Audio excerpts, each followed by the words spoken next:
Simpson with Young PR Pros, and today I'm very lucky to have Caroline Kealey with me. Thanks for coming. Thanks so much for having me. So you and I met at the IABC Canada Business Summit on November 1st during your workshop, where you were talking about 10 strategic questions to ask in communications. Right. And the one thing that I really enjoyed about that presentation at the end is you were talking about creating a process for communications. Can you kind of elaborate a little bit on that? Sure. Well, really the whole thrust of the presentation was about the fact that communicators and PR professionals really need to set themselves up for success. And I think so often we find that we're working in a very ad hoc, reactive fashion, which ends up actually eroding our ability to be strategic, add value, and be credible, respected players at the table.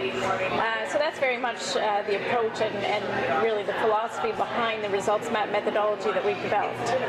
And I think it goes really nicely with what Julie and I were talking about a couple episodes on how we had asked the question, should public relations and communications be a licensed field? Right. And then we kind of went back and forth and figured how difficult it would be. But really our ultimate goal was, the reason why we want it to be a licensed field is we want to get rid of all that bad PR and bad communications out there and create an industry where we're seen as experts and we know what we're doing, and not have an industry where someone says, well, sure, I could write a press release, or sure, I could create a Twitter account. So we wanted to create that professionalism and that, becoming experts around it. So I love those 10 questions. I don't know if you could, rhyme them off right now, but do you remember some of those questions that you should keep in mind? Yeah, so it's very much all about that, and it's the idea of the professionalization of the communications and PR industry, to have a kind of repeatable, systematic approach to the way in which you engage with internal clients. So some of the questions that we were proposing were things like,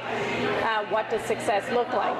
Why this, why now? To understand, well, what really is the strategic context behind what we're being asked to do. Things like, what is it that we want to measure in terms of outcomes? What has worked well with these key audiences in the past, and how do we learn from that? So we get away from reinventing the wheel. One of my favorite questions is to ask, if you could change just one thing, what would it be? And I find that so often we are in a situation where our internal clients don't really know what they want. And so part of our task and part of our opportunity to really effect communications leadership is to ask these questions, work collaboratively with our clients in order to get the raw material we need to perform. Yeah. So as, I guess, young professionals just getting into the industry, so we may not be in the position to actually ask all of these questions right away, because we may not be, the number one contact face to face. But for us to move communications or the industry ahead, what can the young professionals and our listeners do right now to change the future of communications and to make it more into a professional designation? Okay, that's a great question.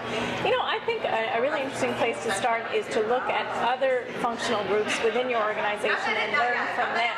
Because so often we tend to be in our own little bubble and we have tunnel vision. We tend to get frustrated that communicators are not asked to the meetings early enough or not set up to succeed, which ends up really not being a productive conversation. So what I suggest instead is shift gears and think about, okay, who are the superstars within your organization and how do they behave? What can we learn, for example, from finance professionals or legal or HR?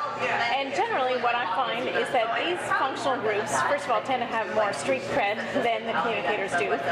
And one of the big reasons is that they have a process that they've established. So they've given some consideration to the idea of rules of engagement, right? If you want a contract done, you don't just willy-nilly make it up. You deal with your contracting folks. They are the subject matter experts. They will ask you certain things, and they have certain parameters within which you operate. Whereas communicators, we tend to just have the door wide open. We jump when people say to jump, and we don't, I think, as a general rule, give enough thought to the how instead of the what we're doing, right? So the process and the way in which we engage. I think really the key magic magic formula in all this is to really invest in project management. And sound project management principles, I think as a young PR professional, that's one of the smartest things you can do is get trained up in project management, because it's going to protect you against the all too common situation that when things go well, it's somebody else's win, and when it goes poorly, it's the communicator's fault. So things like managing time, managing deadlines, managing quality, managing really what does success look like, and having a transparent, documented process that sets you up to succeed rather than being set up for failure.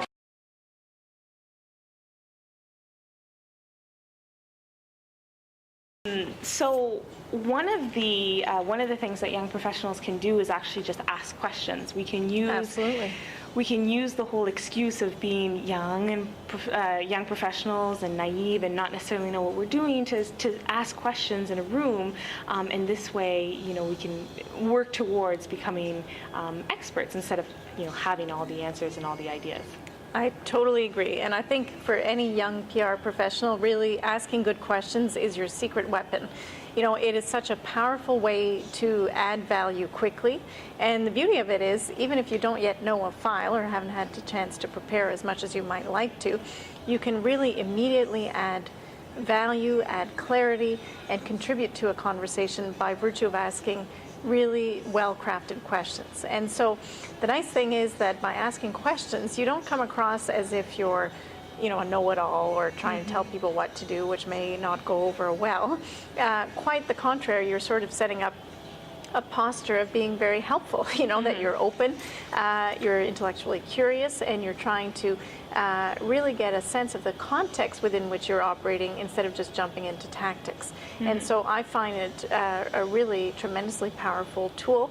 And one of the most sort of savvy questions you can ask is, help me understand. Help me understand has a very disarming tone to it.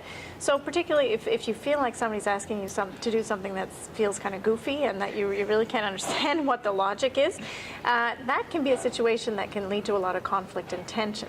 So the easiest way to turn that around and flip the dynamic is to ask, well, help me understand. Why is it that you're wanting to set up this blog? Or what are you hoping to achieve out of this event? And so on. Then you're leading a path to understanding the root causes and issues instead of the surface tactics. And as a new communications professional, I think that's really what you want to strive to do, is to try to be lifting yourself away from the tactics and operating at that strategic level. And questions are really the entry point to doing that. Yeah, I think those are great tips for our listeners, and I think I learned a lot, definitely. But one other thing that I want to do before we go, and you used a really good example to kind of explain all of this. You said that communicators should be like a dentist.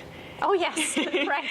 Yeah. Well, again, I spent a lot of time trying to think about the communications profession and how we are positioned relative to other professional groups. And so I play around with a bunch of these different groups. The dentists I often pick on, because you think about a dentist has a certain aura of professionalism, right?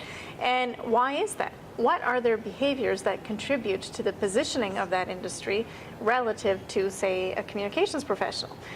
So, for one thing, there are certain processes, right? If you want to deal with a dentist who is a subject matter expert, there are certain rules of engagement, right? You don't just show up. You're going to be expected to make an appointment, go through the front desk, go see a hygienist, and so on. By the time you get to the dentist, and they are teaching you how to treat them by virtue of the structure they've got around them. So, as I said at the workshop, I'm not suggesting that we all start wearing white. And of course, dentists have the enormous problem that most people are afraid of them. So we're in quite a different situation. But when you think about it, any professional group that is respected tends to structure the rules of engagement of working with them. And similarly, the quality of result that you're going to get, say from working, for example, with an architect, right, or a physician or a teacher, is going to be a direct outflow of the quality of the process. So there is this kind of synergy between a quality process and a quality result. And so it's our responsibility to really take ownership of that and set up a quality process so that our internal clients get the success they want, but also that we're set up to succeed. And that has got to be the fundamental first premise. If you are set up for failure, or you've got your hands tied behind your back because you don't have access to the information you need, or the decision makers, or the documents, then it's your responsibility to ensure that you address that and that you don't accept the conditions that are going to set you up for failure. Well, thank you so much for spending this time with us. You're most welcome. It was really a pleasure to be invited. Thanks.